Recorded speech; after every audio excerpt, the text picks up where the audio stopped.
नमस्कार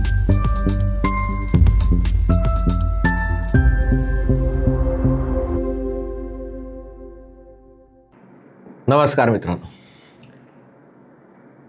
देशात जे राजकारण चालू आहे त्याच्या मागे पडद्यामागे दुसरं काहीतरी आणखीन मोठं चालू आहे आणि ते समजून घेण्यासाठी हा व्हिडिओ अवश्य बघा. अर्थात हा माझा अंदाज आहे, मी काही दावा करत नाही की मी काही ज्योतिषी नाही आहे, मी काही कोणी माझ्याकडे काही गुप्त माहिती नाही आहे, हा अंदाज आहे.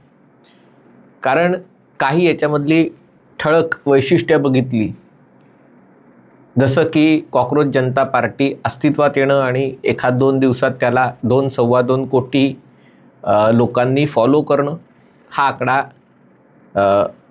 भ्रामक अशासाठी होता कारण प्रत्यक्ष मैदानात ती गर्दी जमत होती. सुरुवातीला ती 1000-2000 लोकांची जमत होती. मग हे 2 कोटी लोक कोण? पण ते लॉन्च केला जाणं. दुसरी गोष्ट मला याच्यामध्ये दिसते की याच्यामध्ये तमाम मराठी कलाकार, आणि मी खरंच सांगतो मी मराठी चित्रपटही फारसे बघत नाही कारण तो सिनेमा वाटतच नाही. म्हणजे एखाद्या बंगल्यात वगैरे शूटिंग केलेलं असतं आणि असं त्याला लार्जर दॅन लाईफ असं त्याच्यात बरेचदा नसतं. पण अचानक अनेक मराठी कलाकारांची, सेलिब्रिटींची, ते सेलिब्रिटी कोण सेलिब्रेट करतं माहीत नाही त्यांना, पण त्यांची नावं कळायला लागली आणि काय रडतायत, काय बोलतायत, की काय मुलांसाठी मन व्यथित होतं आहे. म्हणजे जसे काय आत्ता हे लोक स्वित्झर्लंडला, जिनिवाला किंवा कुठेतरी टोरंटोलाच राहत होते. जो रोजचा संघर्ष आहे लोकांचा, मुंबईतल्या लोकांचा, महाराष्ट्रातल्या लोकांचा, तो जर यांना दिसला असता तर यांच्या डोळ्यातनं रोज पाणी आलं असतं. पण ठीक आहे, हे सगळे सक्रिय झाले, त्याचा अर्थ याच्या मागे कोणतरी मोठा पैशाचा स्रोत आहे, कोणतरी मोठे उद्योजक याच्या मागे आहेत किंवा कोणतरी मोठे राजकीय नेते याच्या मागे आहेत किंवा दोघीही आहेत. त्याच्याशिवाय यांची एवढी कुवत नाही आहे, यांचा एवढा वकूफ नाही आहे की स्वतःच्या स्वयंप्रेरणेने अचानक हे कविता करायला लागावे, ट्विट करावं लागत. पण ही गोष्ट शक्य आहे. म्हणजे मी काय असं नाही म्हणते, अण्णांच्या आंदोलनातही झालेलं, हे काँग्रेस विरुद्धही झालं होतं. त्यामुळे मी असं नाही म्हणत आहे की सगळं भाजपविरुद्ध कट कारस्थान होतं आहे आणि बाकी कोणी अशा गोष्टी कधी देशात झाल्याच नाहीत, असं नाही. याच्या आधी या झालेल्या आहेत. आता याच्या मागचं कारण काय असू शकतं? कारण आत्ता जे चित्र दिसतंय त्यातनं एक गोष्ट स्पष्ट होते की संसदेचं पावसाळी अधिवेशन ठप्प करण्याकडे विरोधकांचा कल आहे. सरकारची तयारी आहे की संसदेत या विषयावर चर्चा करूया, पण विरोधकांना असं म्हणायचं आहे की सरकार चर्चेचं फक्त नाटक करणारे, आधी धर्मेंद्र प्रधानांचा राजीनामा घ्या आणि तो जरी राजीनामा घेतला तरी मग कदाचित गृहमंत्री अमित शहांचा राजीनामा द्या. कारण पोलिसांनी जे काही अत्याचार केले, जनरल डायर सारखे, जालियनवाला बाग सारखे वगैरे वगैरे, आणि तोही राजीनामा दिला समजा तरी मग मोदींचा राजीनामा घ्या. म्हणजे जसं पाकिस्तानची योजना होती की सुबह का नाश्ता जैसलमेर में करेंगे, दोपहर का खाना जयपूर में करेंगे और शाम का खाना दिल्ली में करेंगे, अशा प्रकारची योजना होती. तशी यांची ट्विस्ट तरी आहे. पहिले उद्धव ठाकरे यांच्या पोटात फारसं काही राहत नाही आणि त्यामुळे ते बोलून गेले की राजीनामा प्रधानांचा नकोय, पंतप्रधानांचा हवाय. आणि त्यामुळे पंतप्रधानांचा राजीनामा, प्रधानांचा राजीनामा हे काही होणार नाही आहे, हे त्यांना माहिती आहे. मग उद्दिष्ट काय? उद्दिष्ट आहे की संसदेचं हे अधिवेशन ठप्प करणं.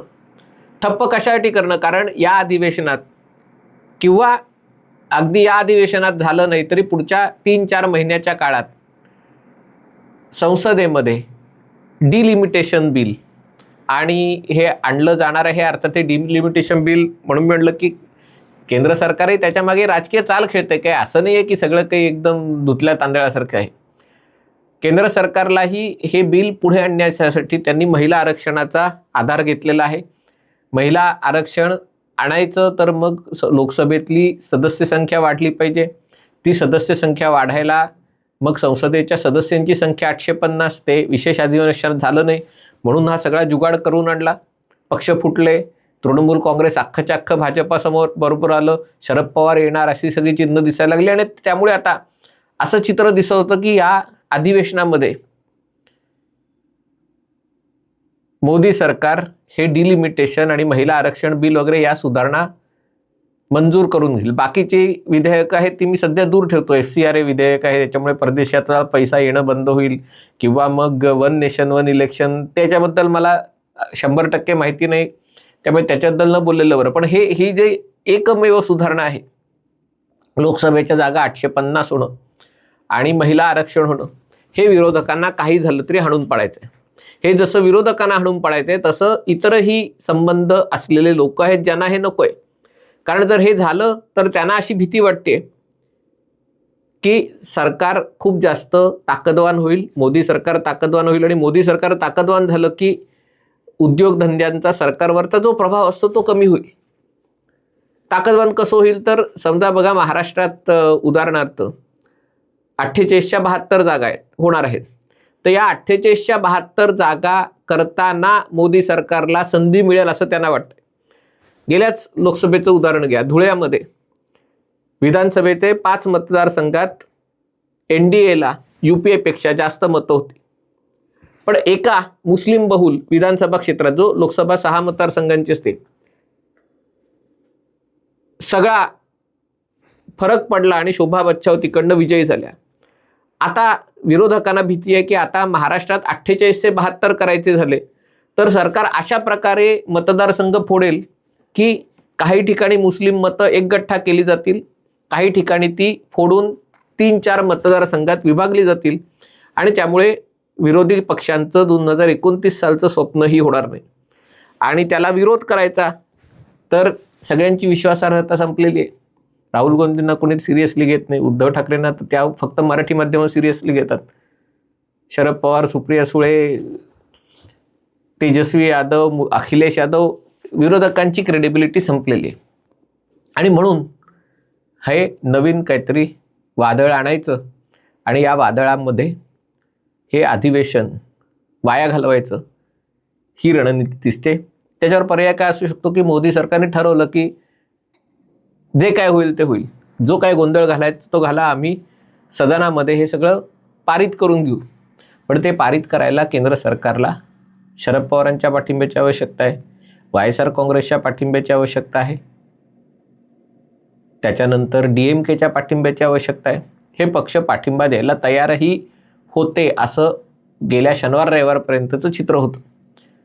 पण आता हे आंदोलन अशा प्रकारे कव्हर केलं जात असताना, माध्यमांकडनं कव्हर केलं जात असताना, यातले काही पक्ष चलबिचल होऊ शकतात. आणि एकतर म्हणजे अधिवेशन चालूच दिलं नाही तर मग त्याच्यात विधेयक पारित करणं तेच होणार नाही. आणि जर सरकारने रेटायचं ठरवलं तर हे लोक एवढा धुडगूस घालण्याचा प्रयत्न करतील की त्याच्यामुळे हे जे प्रादेशिक पक्ष आहेत की जे या विधेयकाला पाठिंबा देणार होते, त्याच्यामुळे केंद्र सरकारकडे 2/3 बहुमत येणार होतं असं जे चित्र होतं, ते पक्ष चलबिचल होऊन माघारी घेतील. तसं झालं तर मग काय होईल तर मग समजा हे पुढच्या 5-6 महिन्यात या सुधारणा झाल्या नाहीत तर मग तोपर्यंत आता जनगणना सुरू झालेली आहे, जनगणना समोर आली की मग जे डिलिमिटेशन आहे ते नवीन जनगणनेच्या आधारावर करावं लागेल. हेही कागदावर छान दिसतंय की असं करायलाही काही हरकत नाही, पण तेही हे लोक होऊन देणार नाहीत. कारण मग हे उत्तर भारत विरुद्ध दक्षिण भारत याच्यावरनं धुडगूस घालतील किंवा तोपर्यंत जातनिहाय जनगणनेचे आकडे समोर येतील आणि मग हे जातीच्या आधारावर धुडगूस घालतील. आणि त्यामुळे विरोधी पक्षांची रणनीती स्पष्ट आहे. अभिजित दिपकेचं तेच होणार आहे, ते अण्णा हजारेंचं झालेलं आहे. आता या सगळ्या लोकांना वाटतंय की यांचं नवीन नेतृत्व तयार आलंय. जर यातनं राजकीय पक्ष पुढे आले तर ते भाजपाचं नुकसान करणार नाही आहेत, ते काँग्रेसची मतं खाणार आहेत. हे मला पूर्णपणे मान्य आहे की भाजपाला मतं न देणाऱ्यांची संख्या देशात 50%पेक्षा जास्त आहे. आणि त्यामुळे जे रस्त्यावर उतरलेले लोक आहेत त्यांच्यापैकी अनेक जण तर भाजपाचा इतका दुस्वास करतात, म्हणजे पंतप्रधानांना मारण्यापर्यंत, आणि काही अर्वाच्य भाषेमध्ये जे बोलणं चालू आहे या तरुण पिढीकडनं, ते दाखवतं आहे की त्यांच्या मनात भाजपाबद्दल किती द्वेष आहे, ते मोदींबद्दल किती द्वेष आहे ते. पण तो काय देशाचा मूड आहे का नाही आहे? कारण 40% लोक अजूनही असे आहेत की जे काही न बोलता निवडणुकात जाऊन भाजपाला आणि मोदींना मतदान करत होते, करत राहतील, करत आहेत आणि करत राहतील. मुद्दा असा आहे की जेव्हा एखादं आंदोलन रस्त्यात उतरतं आणि 1,00,000-2 लाख लोक जर पोलिसांच्या दबावापुढे, कायद्याच्या दबावापुढे न झुकता आंदोलन करत राहतात, तेव्हा मोदी सरकारला झुकावं लागतं. हा आतापर्यंतचा 2दा झालेला इतिहास आहे.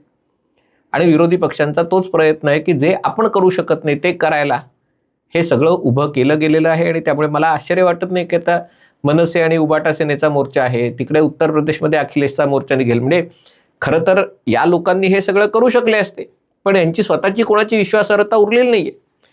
जेव्हा पेपर फुटीचं प्रकरण झालं तेव्हाच या लोकांनी आंदोलन केलं असतं तर आंदोलनाला हे स्वरूप झालं नसतं. आणि त्यामुळे दिपके आणि या सगळ्या मंडळींना पुढे केलेलं आहे.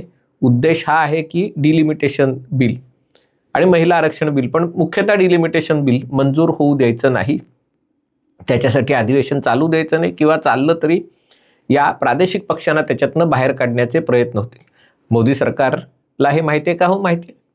आता मोदी सरकार त्याच्यावर कशा प्रकारे मार्ग काढणार त्यावर या अधिवेशनाचं, या आंदोलनाचं आणि एका अर्थाने देशाचंही भवितव्य अवलंबून आहे. हा व्हिडिओ आपल्याला आवडला असेल तर कृपया लाईक करा, शेअर करा आणि हे चॅनल सबस्क्राईब करण्याची विनंती आहे. तुर्तास इथेच थांबतो. पाहत रहा MH48.